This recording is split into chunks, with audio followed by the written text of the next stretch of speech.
right, so today we are in the Good and Trustworthy Servant, Part 7. Part 7. You know, some people are already coming up to you going, how many parts is this going to be? And I said, very honestly, I have no idea. Okay, we're still trying to get through good. And we're up to Part 7, which is good, I think. All right, so Part 7 of the Good and Trustworthy Servant, we have been breaking this up into 3 concepts, right? Good, trustworthy, and servant. And so far, we spent 6 parts, now 7 on the idea of good. So hopefully we're starting to really get a clear idea of what he means when he uses these words. This is the biggest problem. Actually, you know what? It's the biggest problem in all relationships, communication. Okay? Husband and wife, parent and child, employer and employee, friends, us and our Creator, communication. And so if we don't understand what he means when he says what he says, just like if your person you're communicating with doesn't understand how you meant what you said, because you think the word means one thing and they took it a different way, there's no communication. So we have to know when he says, you know, and we know the verse that we launch out of, which is this idea of the parable which says, well done, you good and trustworthy servant, which are the words you know, I think even Christians teach that you want to hear. Enter into the joy of the master. Then you should really understand, well, if it says well done, the next thing he says is what you well did. You were good, you were trustworthy, and you were servant. So it may be important to us to understand what those 3 things are so we can be them and hear the words well done. Okay? All right, so we're working on good. Let's go to 2 Corinthians chapter 9 and verse 5. 2 Corinthians, and I'm not going to do any resets from the last teaching, okay? But if you're watching for the first time, try to follow along. If I say anything that doesn't make any sense, which probably will happen, go back to the other first 6 parts of this, okay? All right, now, 2 Corinthians chapter 9 and verse 5. So I thought it necessary, okay, so Paul's talking here, right, to the Corinthians. I thought it necessary to appeal to the brothers to come to you in advance and arrange your promised blessing beforehand, this to be ready as a blessing and not as greediness. Okay, so Paul has sent people in advance to get and prepare an offering. Sounds a lot like the building project that we're doing and the pledging, right?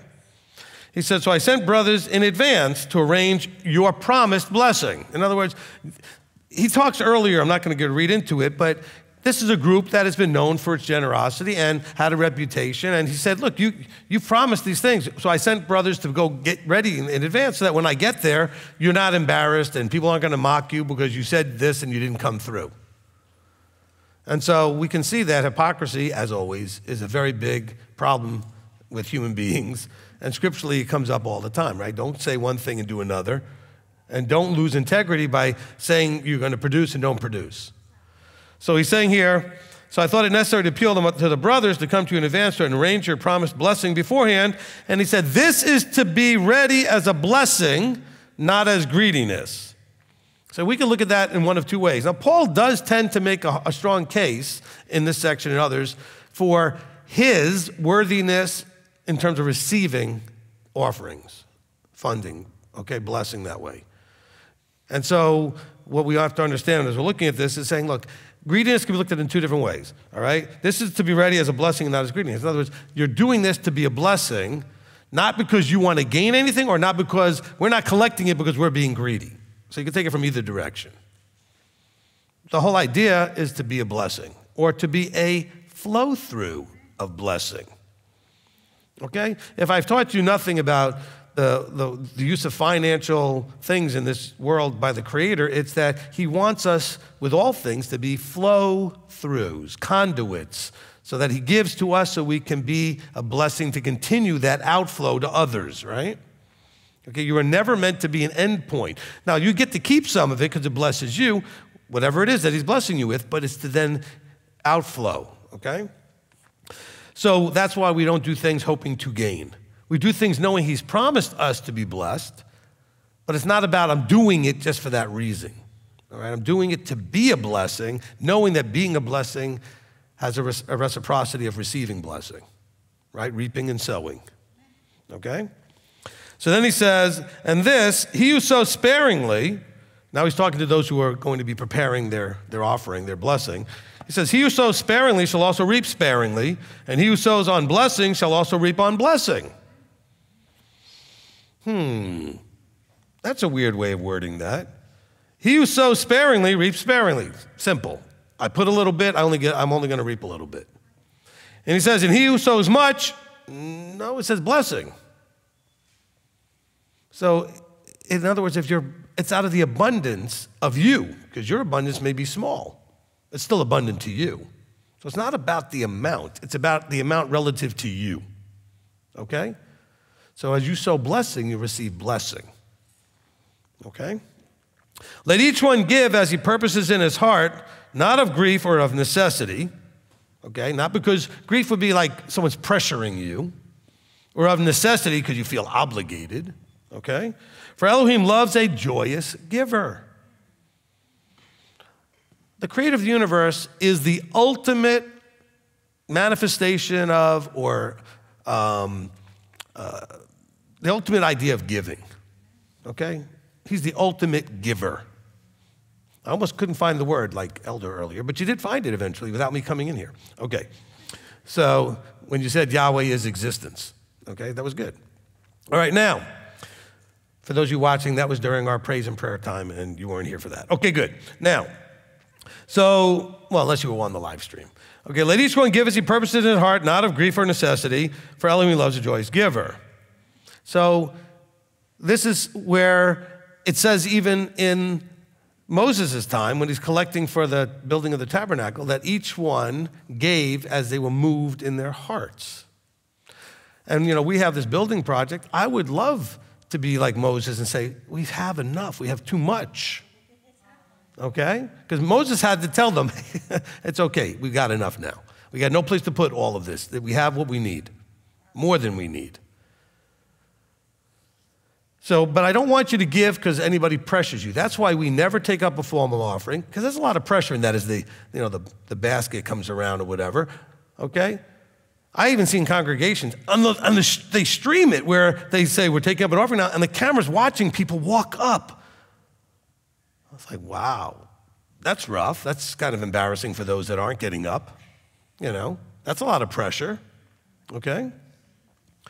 But he wants you to give as you purpose in your heart, okay? Which is why I tell people often enough when they don't know what to do, I try, not always successfully, but I try for myself to do whatever the first number comes into my head, okay? Not the number I thought about intellectually, just because that's almost always coming up from the heart, all right? That first thought is the one I try to go with, okay? Because that first thought is not filtered through your budget, not filtered through your bank account, it's just your heart, okay? And so I tell people, strongly consider whatever the first thing that comes to your head. I'm not saying you have to use that one, I'm just saying, but that one came from down here, most likely, in the heart. All right? He says, don't do it of grief.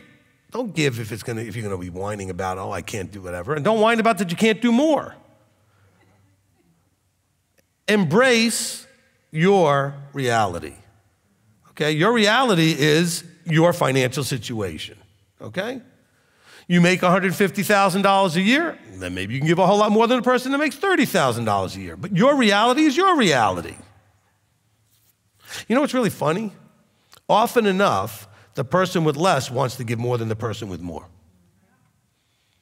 It's amazing. It is absolutely amazing. And so, give as it's in your heart, all right? Now, there's more to this that actually fits to this good idea, right? Good idea.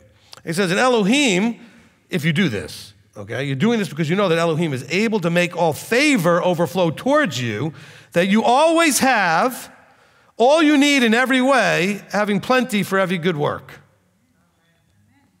Okay, so this is critical, that we already should know what good means, right? Good has anything about good means it's in his eyes it's good.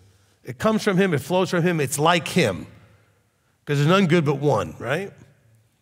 So the good work means it's works that are of him, things he would have us do, he wants us to do, he desires us to do.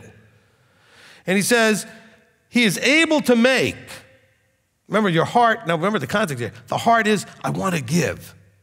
Well, if you really want to give and don't have, he's able to make that overflow come to you, but you're going to still have to do the pieces of that puzzle. He's not just going to have it show up in your mailbox, okay?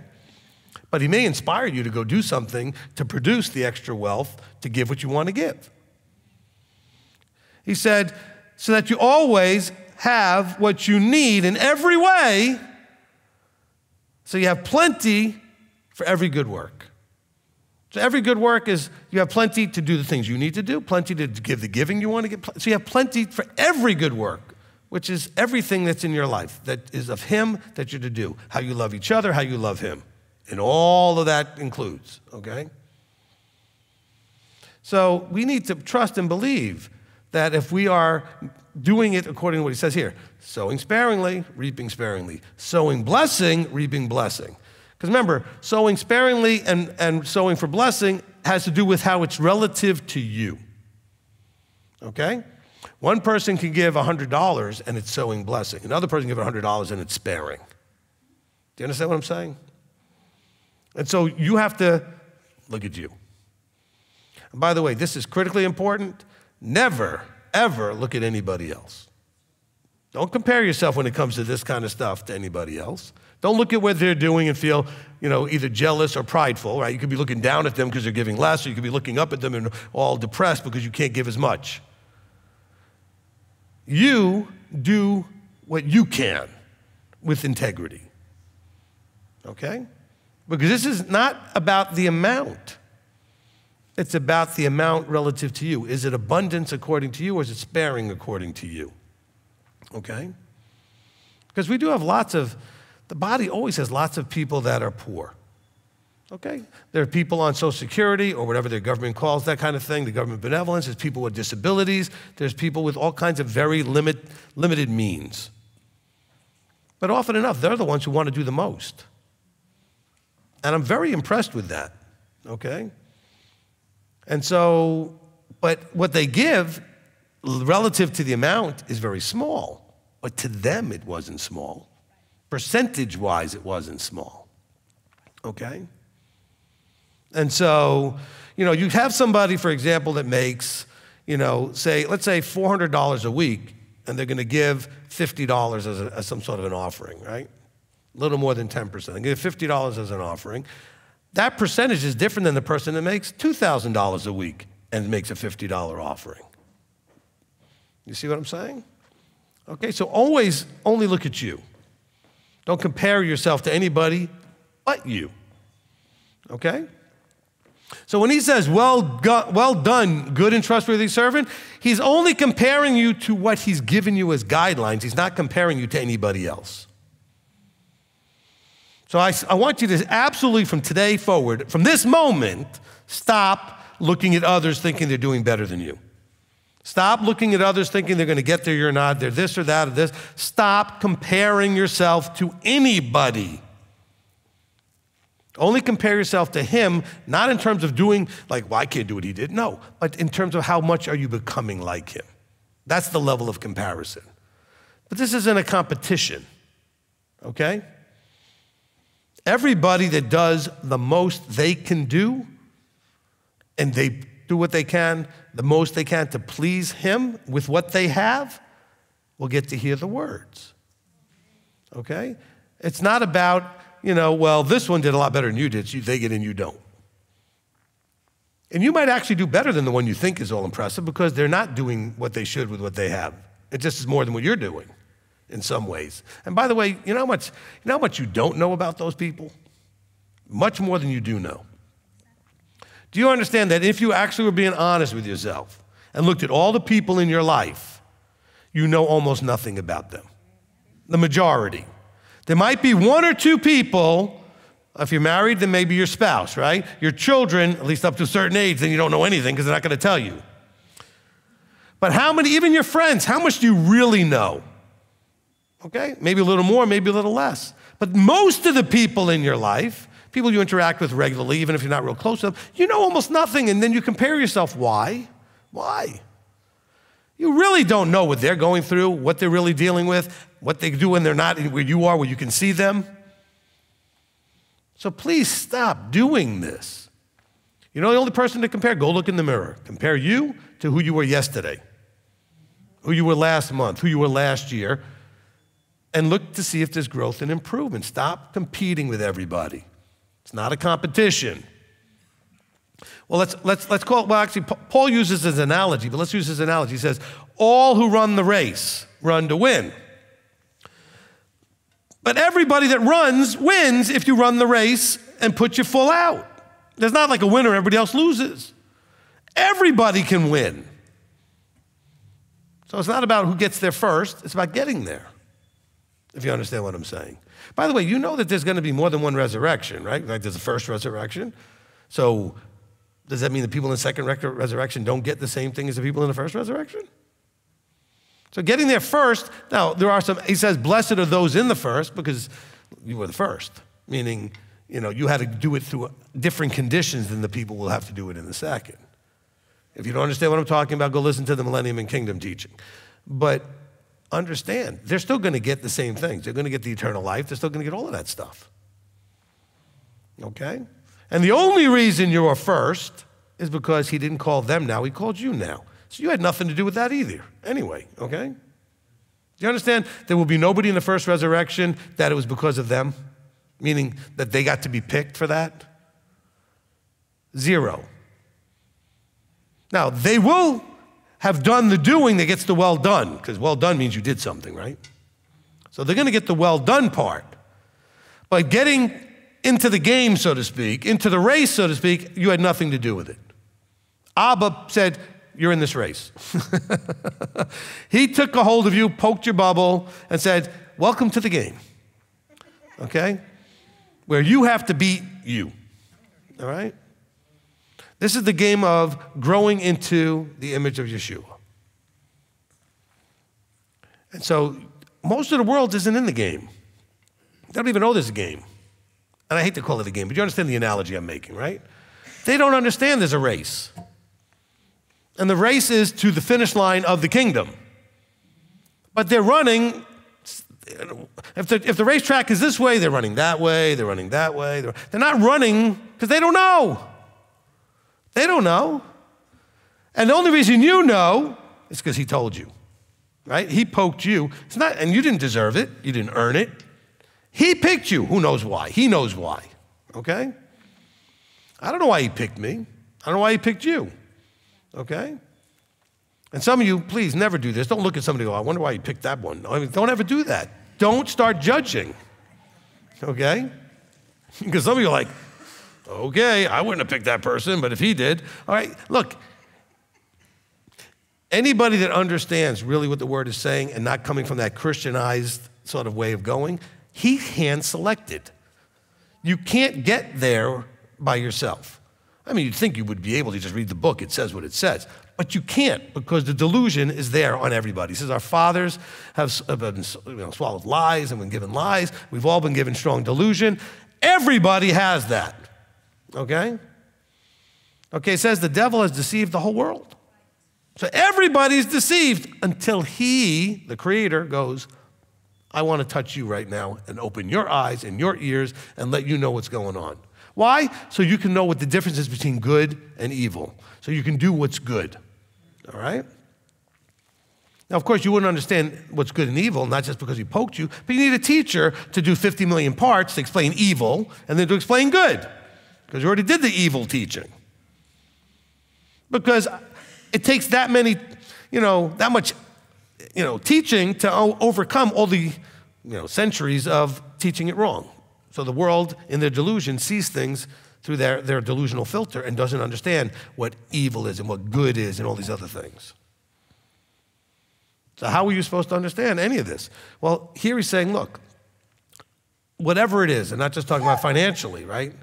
He gives you enough for what you need. He always gives you what you need in every way, so that you have plenty for good works.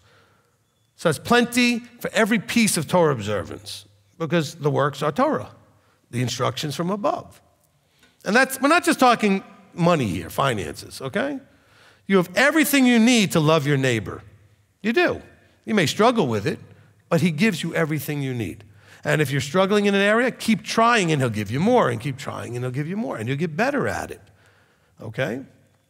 I'll give you my example with me. You've heard me say this a million times. When I first started in ministry, number one, I was married 5 minutes. Not literally, but almost, okay? And I was now needing to counsel people who were married. I knew nothing about marriage. I'd only been married a year, okay? I had people with children. I had no children at that point. And I was expected to help them. And on top of it, I didn't want to hear anybody's nonsense. So I hated it. And you know what? I put in the effort. You know what he gave me? Everything I needed for good work, okay? Because you did not want to be the first 100 people I counseled, okay? And praise Yah, he didn't curse them or hurt them because of my, naivete and inexperience and everything else. But also, he was able to change me here in my heart to now looking forward to counseling, okay? Because I can see how it does help. When in the beginning, I didn't care. I hated it and didn't want to do it. I'm just being honest, okay? I mean, look, I didn't understand then. Well, I'd already taken the color test, but I didn't understand so much that all my redness and dealing with all their blue stuff was going to drive me insane, okay? But now I appreciate their blueness, and I appreciate where they struggle, and I appreciate where the white struggle and the yellow struggle and the red struggle. But back then, I was more young, more selfish, and more like, I don't want to do this. Boy, it sounds like Moses, right? I'm not saying I'm Moses, but you understand? Moses is like, I don't want to do this. I don't want to do this. I think all ministry get to that point in some time. I don't want to do this. Now, I didn't come into ministry not wanting to do ministry. I didn't want to do that part of it, okay? And so he said, that's funny because I called you to do lots of that. And I was like, I had no idea. If you know what, if you had told me what I do now, the amount of counseling, back then I would have quit. Probably, I don't know, because I had no interest, okay? So I want you to think about every good work. There's things in your life that you're struggling with right now that if you knew what he's expecting of you later, you'd quit. All right? You'd be very discouraged and quit, but you're going to get there slowly. He's going to evolve that in you by progressively, only if, though, you sow and reap and trust him and keep sowing and reaping. Now, thankfully, back then, he didn't give me 12 hours a day, twice a week, just counseling. I would get one counseling a week or something. I thought that was already too much, okay? Because I didn't understand that ministry needed to counsel. I thought it was just get up there and teach once a week and you're pretty good to go, all right? And administratively run a congregation, all the administrative stuff. But the real need in the body is counsel, all right? That is more important almost than the teachings. And so he prepares you for what you need. I'm just using me as that example, okay? And how does he do that? He gave me the anointing and the skills or whatever I needed to do it well, even though I had no interest in doing it. But I did it anyway, the best I could, and that's why he gave me. And he gave me more, and he gave me more, all right? Okay?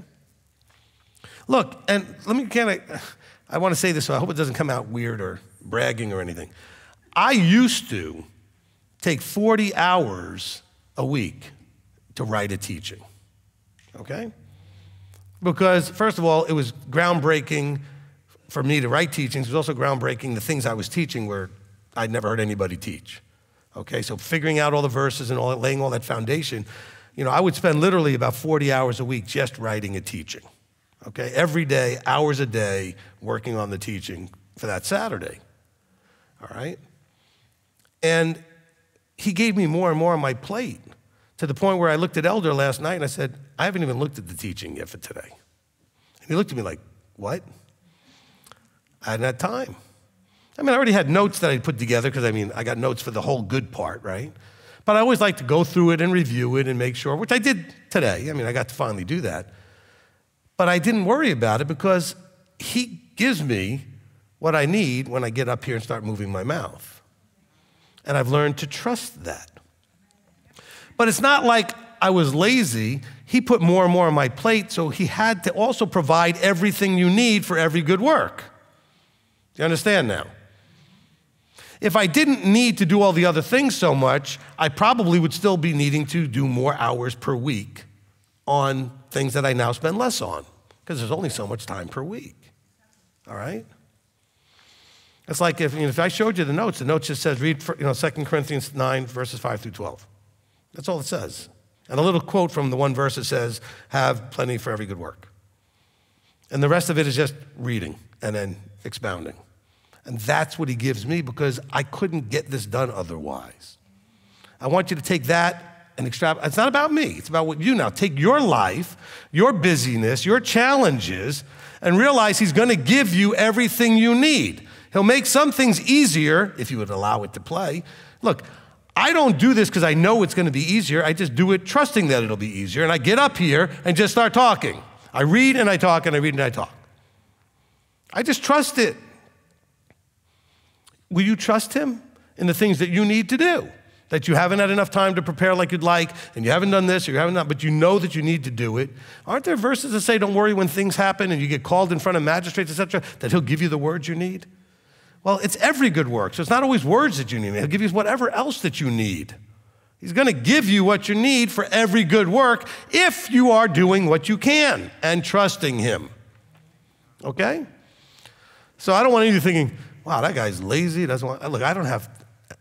Elder will tell you, and I think he mentioned it. How hard a worker. My wife mentioned it. I think during the announcements, how much I work. So it's not that I'm not working. I wish I could spend more time on some of these things, but I also know that it's not a big deal in terms of me. It's not a big deal. I just trust that I'll get up here and he'll give me the words. Now, if you had told me at the beginning that that's how it was going to be, when I was putting in 40 hours a week trying to write these things, now don't think I haven't done any work. I spent a lot of 40 hours just getting the verses for the teaching pulled out, lined up to some degree. But then I always tweak it when I do review it at the last minute, but that's all I get is the last minute. But what about in your life? Have some things at the last minute, trust it. Because a lot of things in your life, don't you have a lot of things that pop up at the last minute because things just got in the way, and then you get upset and depressed and frustrated instead of just confidently going out there? Could you imagine if I was all scared, nervous, and frustrated, if I came out here, what kind of teaching you would get? Except instead I come out here, my wife will tell you, I've said this before, the very first teaching I did was a Torah portion teaching in Knoxville, Tennessee. I was given 20 minutes to do it. She asked to see my notes. There weren't any notes. It was just a list of the verses I wanted to quote and what I was going to say. And she said, well, what are you going to say? I said, I don't know. I'll open my mouth, something will come out. That's always been how I've worked. And he's worked with me. But I was prepared. After joking with her, I said, no, I've studied it. I kind of know what I want to say. But, as far as like ideas that I want to cover, I don't know the words exactly. And I almost always say a bunch of stuff that I think was really powerfully useful to you that I didn't intend to say when I first got up here, because it goes wherever it goes, okay? I say all of this to be, please take all of that away from me and take it to you. What in your life are you not trusting that Elohim is able to make all favor overflow towards you, that you always have all you need in every way and have plenty for every good work? What part of this are you missing? Do you not trust and believe that? Because I'm just showing you an example in my life how that is provided. And by the way, with all of that, I've been broke at times. I've struggled with other things at times. So it's not like everything in your life gets perfect. And you know why? Because some of those things I didn't do well. And I didn't learn the lessons properly, so those things still struggled, just like you struggle with some things. But he will give you overflow towards you that you need, so that you always have what you need. Need, not want. Everything you need. So sometimes you want something, you're not getting it. It's because you don't need it. You may not realize that. Remember, I used to talk a lot about this wants, needs disconnect, where people think that they need something, but it's really a want. He never promises you your wants. He says that he'll give you some of them. He promises your needs. Okay? And by the way, that also means for some of you who really struggle, it means the ministry might help you. And you get all frustrated thinking, no, he promised me my needs. And so I'm helping you get them until you can do it yourself. He promised that he would provide one way or the other, okay? And that's part of the way this works. So make sure that we're understanding this here, okay? Wow, we only got to verse 8. Okay, now, he says, as it's been written, he scattered abroad, he gave to the poor, his righteousness remains forever. So first of all, follow that sequence. He doesn't just say he gave to the poor and his righteousness remains forever. He said, oh wait, he scattered everybody. So first it was a punishment. Okay, they started, and some people, by the way, started in the scattered place, in the dispersion, who were not part of the punishment. Like, we're still in that. He scattered our forefathers way, way, way back, and now we're scattered. Okay? He didn't scatter us, but we're scattered because of all that. But yet, he gives to the poor, and his righteousness remains that forever. In other words, he does provide. But you panic, and you don't trust. You got to fix that part. He wants to see if you will trust him. I think there's a thing, that I did called, do you trust him enough to obey him? It might only be one part, too. I mean, how hot is that, right? Okay, but do you trust him enough to obey him? And I think sometimes we don't. We have real trust issues. And he who supplies seed to the sower and bread for food shall supply and increase the seed you have sown and increase the fruit of your righteousness, being enriched in every way for all simplicity, which works out thanksgiving to Elohim through us. Okay, so now, again, he's still talking about some financial stuff here as we'll call it a metaphor, a model for all areas, right? Because he is taking up an offering. But I think this applies to everything, because he said every good work. So he's saying, he who supplies seed to the sower, when he gives you seed, is because he expects you to sow. All right? Because he expects you, as I say every time we take up the offerings or we ask the blessing for the offerings, is that you're supposed to be, he expects you to be a flow-through point, a conduit. All right? He's not here physically. He's here. Okay, I'm not saying he's not here, but he's not here physically.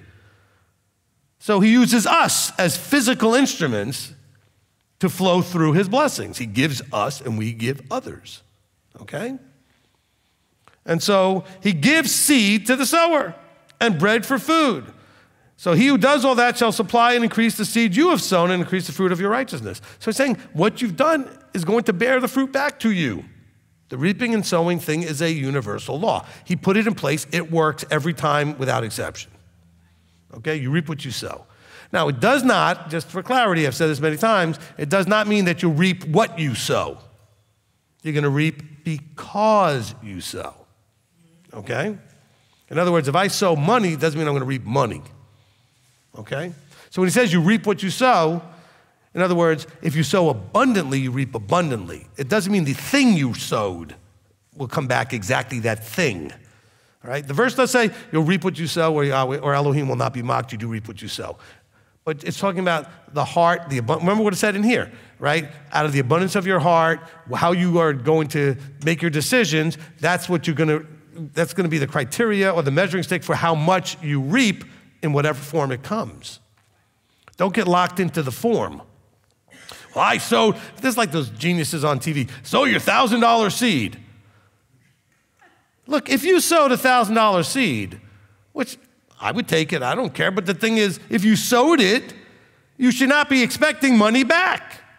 If that's what you need, you might get money back. Abba may open up a promotion at work or some other thing, but you're sowing it to reap blessing of whatever sort that may be, okay? I mean, just be careful about getting locked into form. The church teaches form, okay? You sow funds, you're going to get money back. I mean, you might, but that's not what it's saying. It says you'll get what you need, all right? Now, somehow all of a sudden I got into the great sage, from the Rolling Stones saying you can't always get what you want. But if you, notice the words, but if you try, see, that's the work. You get what you need, okay? Thank you, Mick Jagger, or whoever wrote the song, okay? From the band, all right? But that's the thing. We don't always get what we want. But he will supply us what we need. And by supply it, he'll inspire you. He's not just going to hand it to you. He'll have somebody bring it to you like, hey, I can offer you counsel or help or guidance or whatever. He's going to get you what you need, but you still have to do your part in whatever that looks like. Please break free of the Christian mind that things are done for you and to you and that you don't have to do anything. Your participation is absolutely necessary and required in everything. There is a part for you. You know what the part is? Because some of you think, well, how do I know what my part is? The part you can do. Because he's only going to do what you can't do. I'm going to say something I've said so many times. Please, if you haven't embraced this yet, embrace this. He will do nothing that you can do. If you can do it, you need to do it. He's definitely not going to do what you won't do. He'll only do what you need to do that you can't do. Do you understand? All right? If you can, he's going to wait on you to do your part. Whatever small part, maybe in some things it's a big thing you can do, and most of it he'll help with a little bit. Sometimes he's helping with a lot and you're doing a little bit. But you got to focus on your part. Am I doing to hear the well done, good? The person did something. They did what?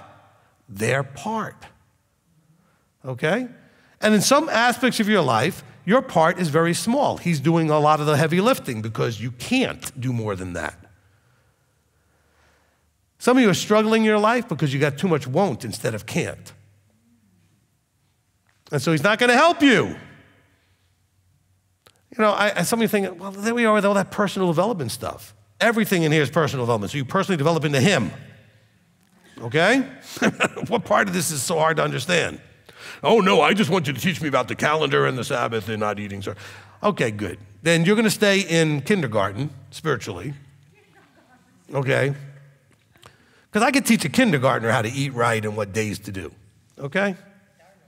All right? So where do you want to be? Do you want to still sit there choking on milk, or do you want to eat the meat? See, the meat is you becoming Yeshua-like. Okay? Which means you have to do your part. And in some areas, it may not be much, but he's still going to sit there waiting for you to do your part. He's like, oh, look, I got 90% of this, but if you don't do your 10%, I'm not doing it. Okay? Yeah, maybe it's only 10% you, but you're going to get 0 if you don't do your 10%. You do your 10%, all of a sudden it's all good. Okay? You got to do your part.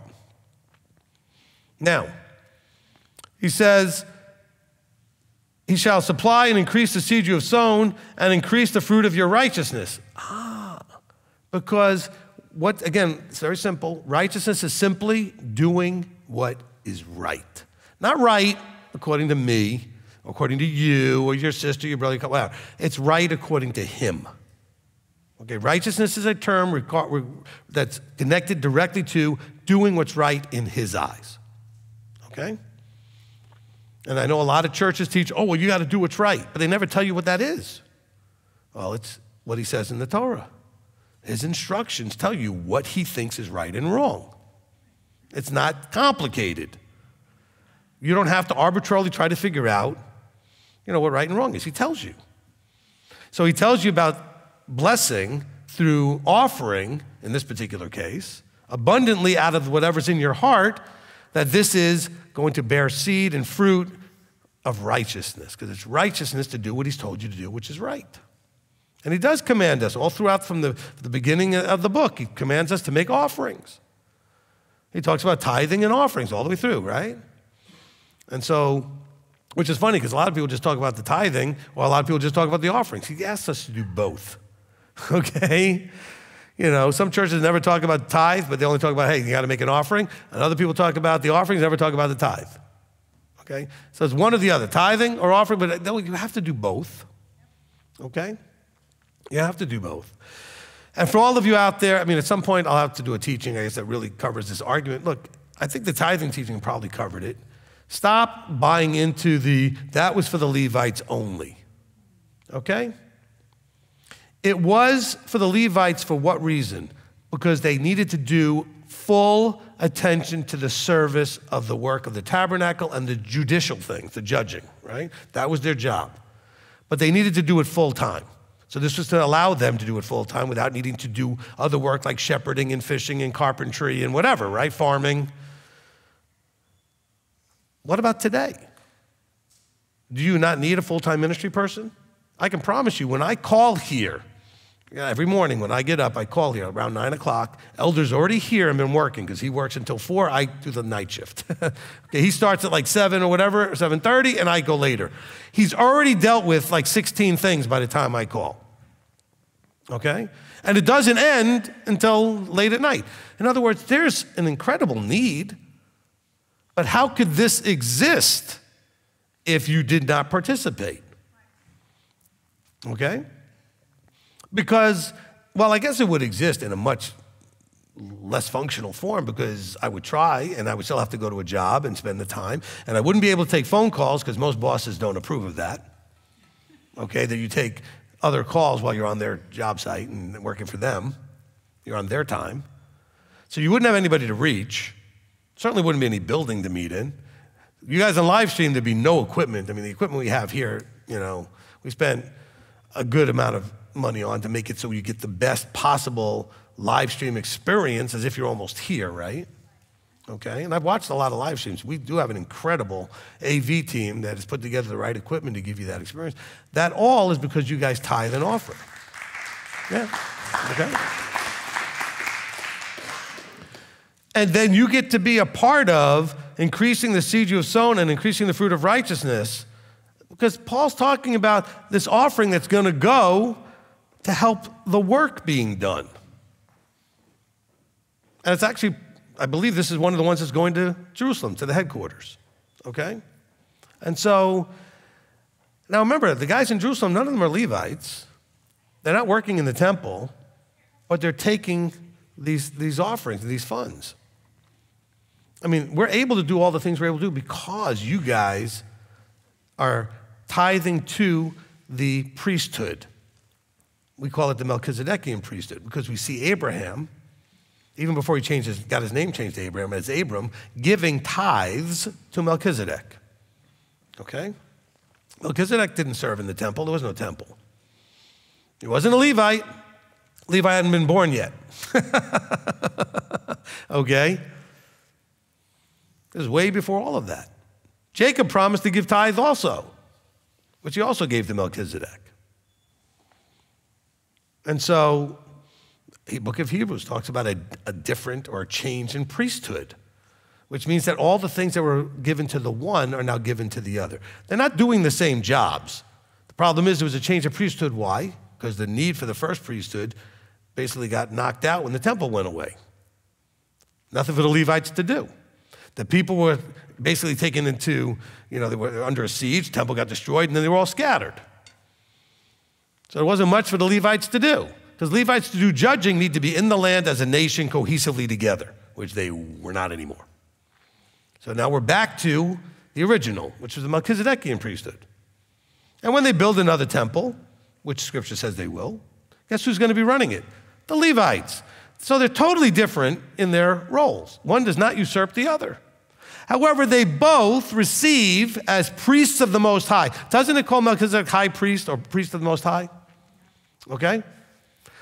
They are worthy of tithes and offerings because that makes them available to do the work of serving before the Almighty. And so that's what we have going on here, okay? And all of this is so that you could be a part of providing for every good work, okay? All the people, I want you to understand that if you tithe and offer in this group, and you hear these people that get up during praise and prayer time talking about how the ministry helped them with this and how they were blessed by that and everything else, you participated in that. I want you to feel good that you had a part in that because you gave funds that allowed me to work and allowed Elder to work and allowed Rabbi Tom to work and others to be here. Some of you would say how much it's been such a blessing to when you call and talk to Marlene as our administrative receptionist because she wouldn't be able to work either, right? None of the people who work here would be able to work here if you guys didn't. So feel good that you participated in that good work. And that's the fruit of what you're doing. Because sometimes you wonder what the fruit is. The fruit is not just me having my bills paid. It's me being able to be here and all the wonderful testimonies you get to hear. And they're not just me. You guys talk about how, Rabbi Tom has helped you so much and how elders helped you so much. I mean, there's a lot of blessing that comes out of this. And if you're tithing and offering to this ministry, you participated in that. Okay? And that's what Paul's talking about. Hey, prepare your offering so you can participate in these good works. So you're doing a good work by participating, and it's going to be used to do good works. So you get excited about that, okay? I mean, if you give just, with our building pledge thing, if you give just $100 to that building thing, when you walk in that building, you should feel good that you had something to do with it. It doesn't matter it's a multi-million-dollar building. You did your part. You understand? And you should know that the blessing that's happening because of that building, you participated in. All the life-changing things that come from this ministry, if you're tithing and offering, you made it possible. You participated. All right? Because Elder could not be here, Rabbi Tom could not be here, I could not be here if we were not getting paid instead of having to go out and spend 40 hours a week plus creating an income. We wouldn't be available to you. Well, we would, but very limited, all right? And so there wouldn't be enough time. You know, I would be here probably till 3 in the morning counseling on Saturday nights because everybody wanted to counsel on Saturday nights because I wouldn't be available the rest of the week. And so feel really good about that. And if you give nothing, you should feel terrible about that. No, from the point of view that you don't get the blessing. I don't mean terrible like shame on you. I mean, you don't get to own any of that. You don't get to feel good about it. You don't get to participate in it. You had nothing to do with it. So you should feel like a sponge. You're just taking. Okay? And some of you, I can tell you, I've never seen anything go in the box. All right? I've never seen your name on a piece of paper in the box. I've never seen a check. I've never seen a subsplash. And you know what? I'm not upset about it. I don't remember who it was. I don't remember their names. I don't care who gives. I don't want you to think, oh, you give special treatment. Anybody in this congregation will tell you nobody gets special treatment. Okay? All right? But you don't get to participate in that. He's not looking down and saying that you are participating in, every good work. And don't expect having plenty to do the good work when you're not participating. All right? Some of you complain about your social stuff, social life with the group. I said, there was a lady who doesn't come here anymore, complained that people didn't talk to her. I said, do you talk to anybody? She said, no. I said, well, what do you want? That really happened. That was a real conversation. Elder's nodding his head. It was a real conversation. Well, I've been here a couple of months and nobody includes me and nobody talks to me. I said, have you gone up to talk to them? No. Okay, so you're part of the problem. Like other people who are wondering why nobody's talking to them, you're one of the ones not talking to them. This is an unfriendly congregation. Unfriendly? I've had people tell me this is the friendliest congregation I've ever been to and told me it's the least friendly. How could that be? Elder's going like this. I mean, how could this be the least friendly and the most friendly congregation? Because it depends on who you are and your experience based on your sowing and reaping. Okay? Yeah. I don't want this to only be about, because it was talking about here, it was about the money part. Okay? It's all areas of your life. Do you sow kindness? Do you sow compassion? Do you sow, like you're willing to listen, but you say, nobody listens to me. Well, do you listen to anybody? Like just to be an ear to listen to? I mean, whatever you're complaining about, are you giving it? Okay? Don't expect to reap. Now, I know I said that when it comes to form, okay? But you have to be doing something. I mean, if you're not friendly, don't be surprised that nobody's friendly to you. If you're not going out and talking to people, don't be surprised nobody comes over and talks to you. Because I have people say that all the time. Well, nobody ever includes me or talks to me. Well, do you go and say anything to anybody? No, I'm too shy and I'm this. Well, then stop complaining. Okay? All right? Maybe Abba's trying to break you out of your shell. I mean, we're supposed to live together forever. Okay? And if you don't feel comfortable just to walk up to people and say hi and introduce yourself, you're going to live together with these people? And if somebody is coming up to say hello and everything else, be welcoming at least, initially, just be welcoming. I mean, they may end up being somebody that you don't do well with, whatever, but at least start off welcoming, okay? Because maybe they're not far enough along in their walk, or maybe you're not far enough along your walk to really handle that, but at least start off welcoming, okay?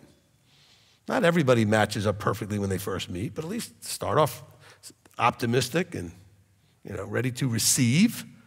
So you give. You say, you give welcome, right? You're giving a welcome vibe off, right? You're being welcoming of them.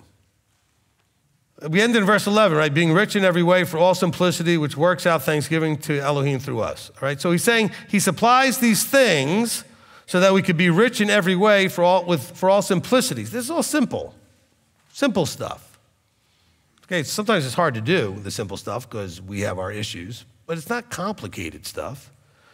And he says, so that, let's see, where was that? Being rich, okay, simplicity, which works out thanksgiving to Elohim through us. It works out thanksgiving to Elohim. We're participating. It's through us, right? This is, again, that flow-through thing. Through us. Because the rendering of this service not only supplies the needs of the set-apart ones. You see what I was talking about? This service, meaning specifically this offering that's being collected, is to supply the needs of the set-apart ones. Do you know how many people we help benevolently all the time? A lot. And you know how we do that? Because you guys give your third tithe. And we actually have excess of what we need with the first and the offering. So, we have the ability to help people. All right? So because of the rendering of the service of what? Of making the offerings, of giving from your heart, this supplies the needs of the set-apart ones, but also is overflowing through many thanksgivings to Elohim. In other words, it provides people that are going to be thankful to Elohim because all of this was able to happen, okay? And you get to participate in that. This is really, really, really, really critical. Oh my goodness, there's 17 minutes left. Do I really have time to go through this other section? Let's try it. I'm definitely not going to get to the next one after that. That's going to take forever. All right, let's go to Romans. Now you already know why this is going to take long. Okay, let's go to Romans. And we're going to start in chapter 12, but then next time we're going to go to another chapter and spend a good long time explaining the stuff that really gets you in trouble, okay? At least in terms of understanding Romans, okay?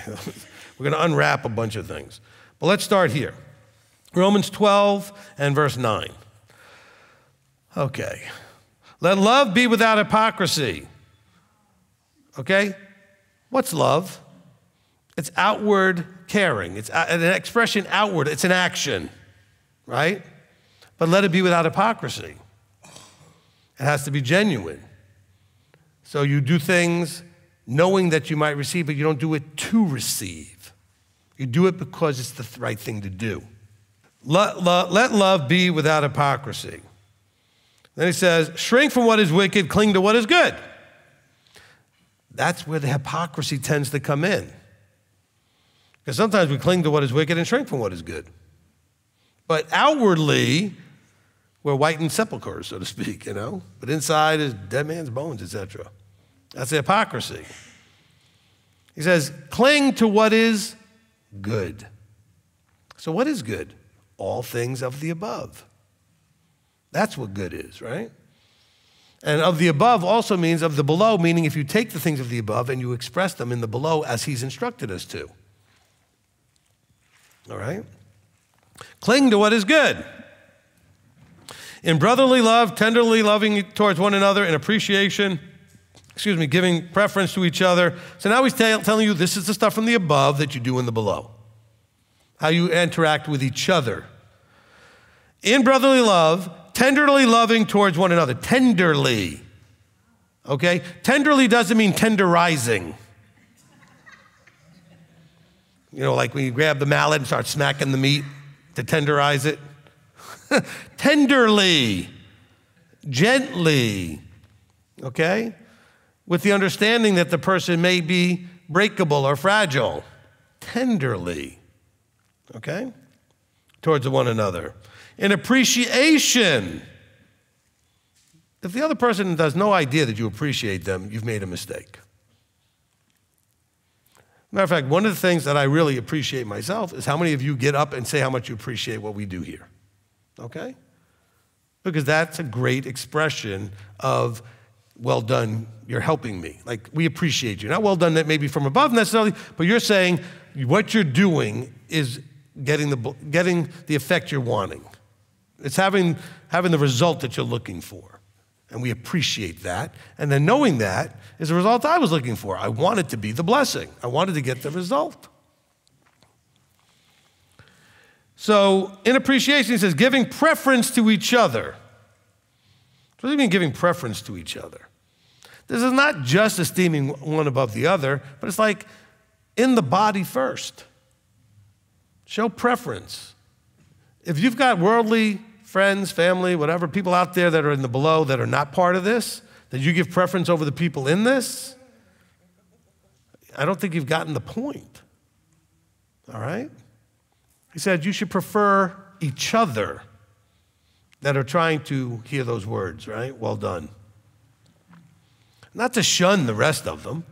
He says give preference to. He didn't say avoid everybody else. What did Yeshua say in John? He said, I don't ask you to take them out in John 17, right?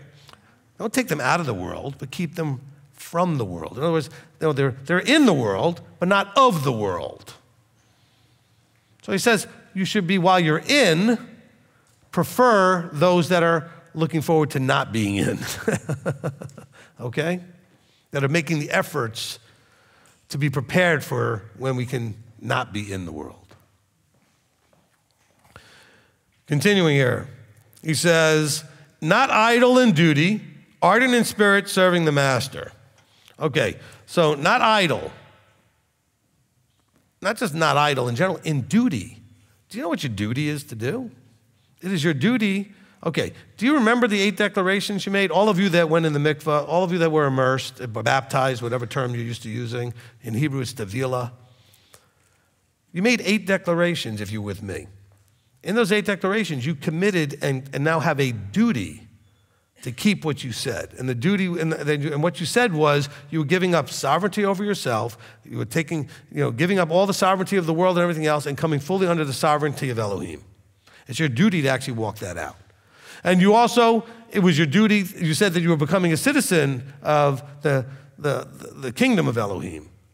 And so now your duty is, as you said in the declarations, to now walk out all of the obligations and responsibilities of being a citizen. That's now your duty. When they were at Mount Sinai and made covenant, they basically said it is now going to be our duty to do all of this stuff. So don't be idle in duty. Your obligation. The expectation of above is you committed to this, now that's your duty to do. Okay? I think in the military, it's very simple, right? They set you in a position on duty, and they expect you to be there doing what you're supposed to do, and if I come by, you'll be there doing what you're supposed to do, okay? And they shouldn't ever catch you doing something that's not supposed to be happening when you're on duty, right? Things you can do when you're off duty, and things you do when you're on duty. Ardent in spirit. Okay, so ardent in spirit, please don't go to something charismatic or Pentecostal here, okay? You should have an ardor, okay, in your energy and the spirit. In other words, you being, sometimes we see a highly energetic kid, we say that's a spirited child. They've got a lot of focus and energy and they just go. He wants you to be ardent in spirit. That's it. You're not just, all of a sudden we're all Eeyore, Okay, the donkey from, okay, Winnie the Pooh. Okay, Eeyore. No, I was like, Eeyore. He's like, Eeyore. Okay. Eeyore, okay? Okay, but he wants to be ardent.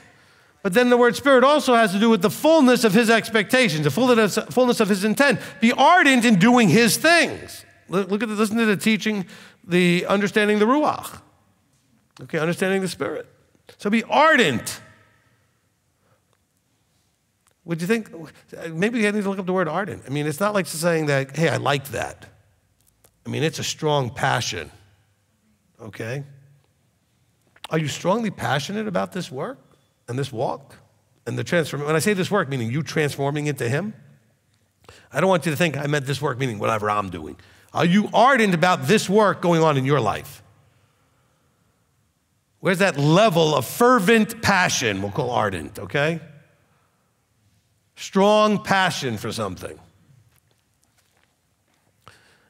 Not idle in duty, ardent in spirit, serving the master. So he wants you to serve the master by not being idle in your duty to the master and ardent in your spirit.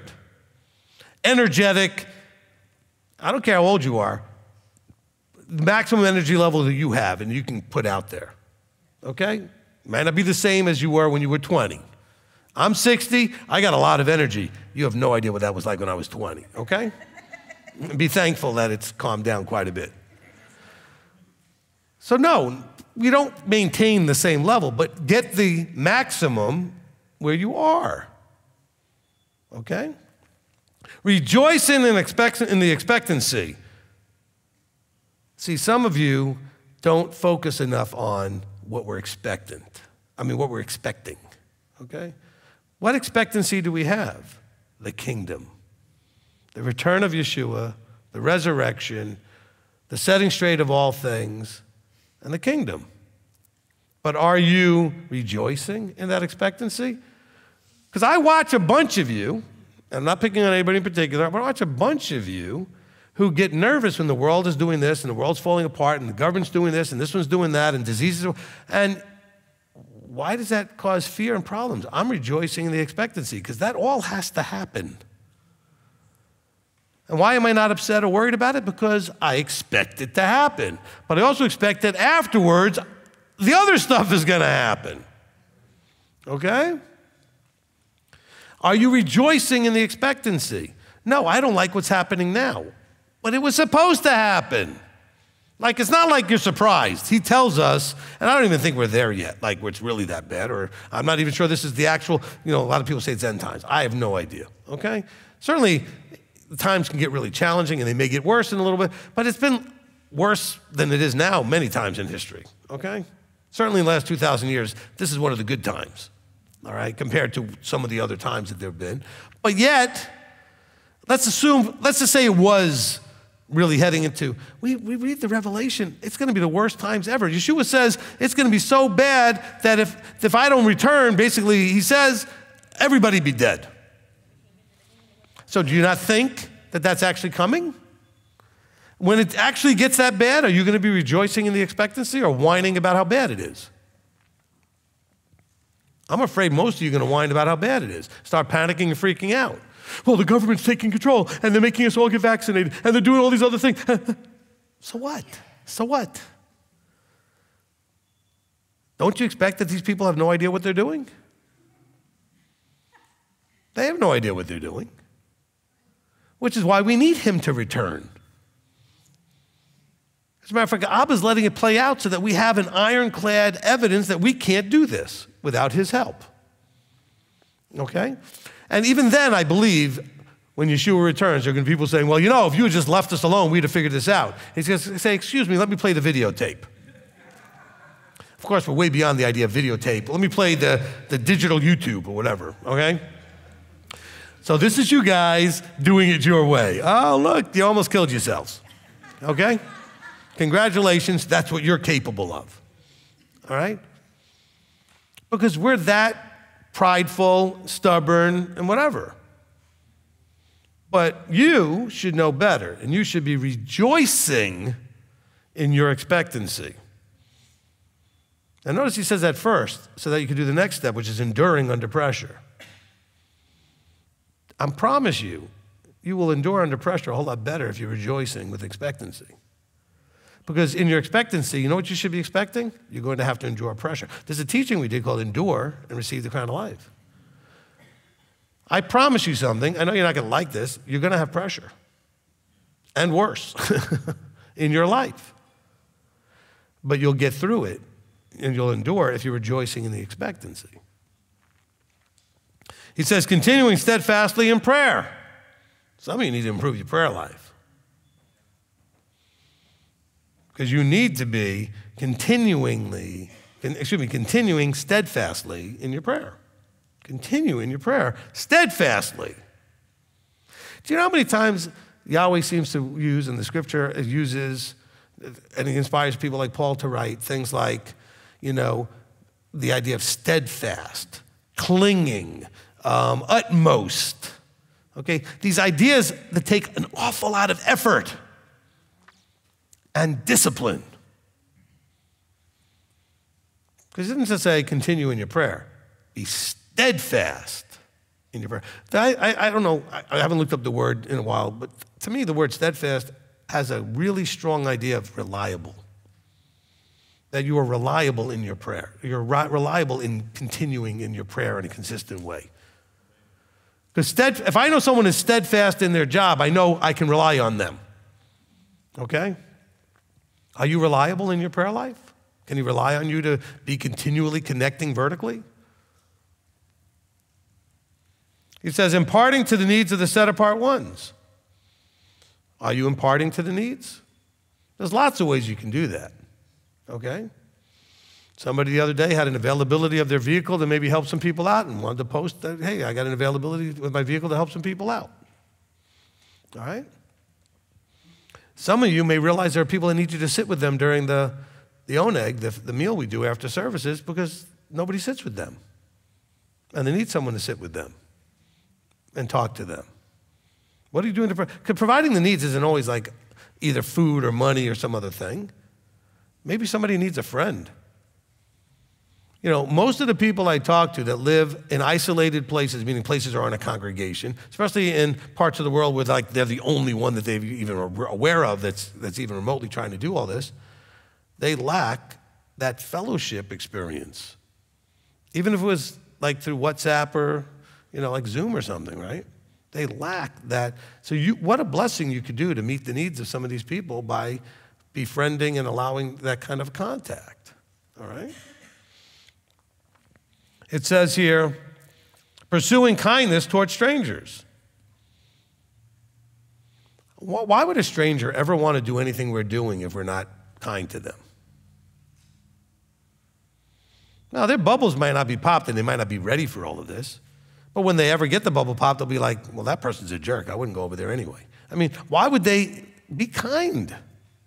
Okay? Be kind to people, even strangers. All right? Bless those who persecute you. Bless and do not curse. Oh, this is a hard one. Okay? Especially if you're blue. All right? Because you want your pound of flesh and you want them. Listen, the instruction is to bless and not persecute, and to bless those who persecute you. Now, how do you bless those who persecute you? Okay? They confront you in a harsh way, and you deal with the harshness with kindness. It may not get you anywhere. You pray for them, okay? But he says, don't curse them. Don't curse them. He says, bless them. Rejoice with those who rejoice, and weep with those who weep. That's being there for each other.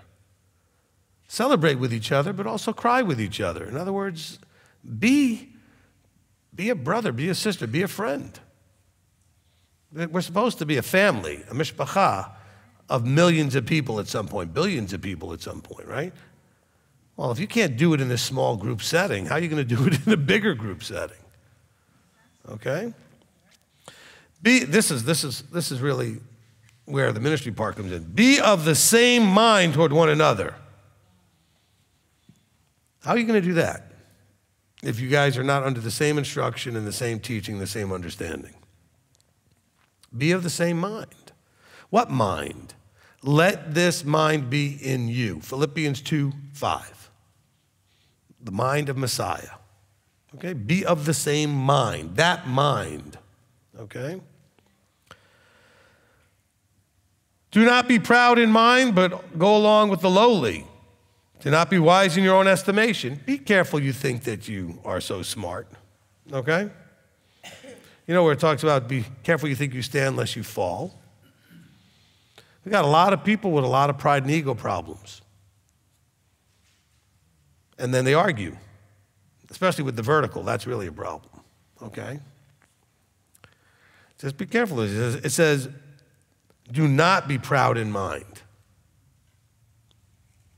You need to be open to being wrong. All right? You need to be open to being wrong. If you think I'm wrong, Elder's wrong, Rabbi Tom is wrong, if you think one of us is wrong, you need to come to us expecting that it's possible you were wrong. You can't just come with pride of mind and try to go and correct us. Remember, the vertical, if you do that, you jumped up. You can't do that. You can come to us and say, I think you might have made a mistake somewhere, or I'm not sure I understood this, it seemed like it was wrong to me, whatever, and be open to correction. We would be open to correction too. I'm saying, but you need to be open to correction. You're the one that came to us, type of thing. All right? I don't think I know too many cases where any of us has gone to you, like just actually inserted ourselves about anything you believe, but you will come to us. So just be aware of that. You have to be prepared. Actually, I'm really proud of some of you, because some of you will come to me, I need you to straighten me out because I really think you're wrong about this thing, and I know that you probably aren't, but I can't see it. And so some of you actually approach it really well. But I need you to show me because I can't see it. And that's a really good approach. I've seen people do that, all right? All right, then it says, but go along with the lowly. So now, lowly in this case is someone you think is less than you in that particular idea, understanding, position, all right? Wise is elevating.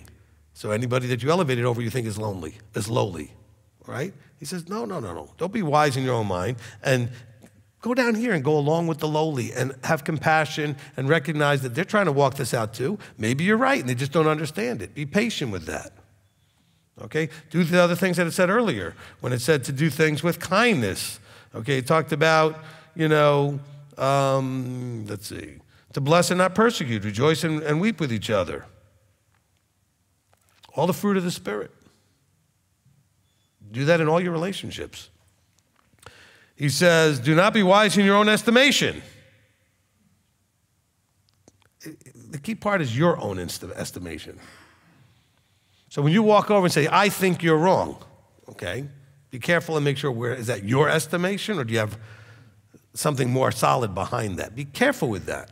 Now, you may be right, but just be careful how you present it, okay? Because I've had people get in my face about things that they said, well, in that teaching you were wrong and you said this, and I'm like, I never said that. Show me the timestamp, let's go back to the teaching, we'll pull it up and then it turns out I didn't say it. But what I said, they misunderstood. Okay?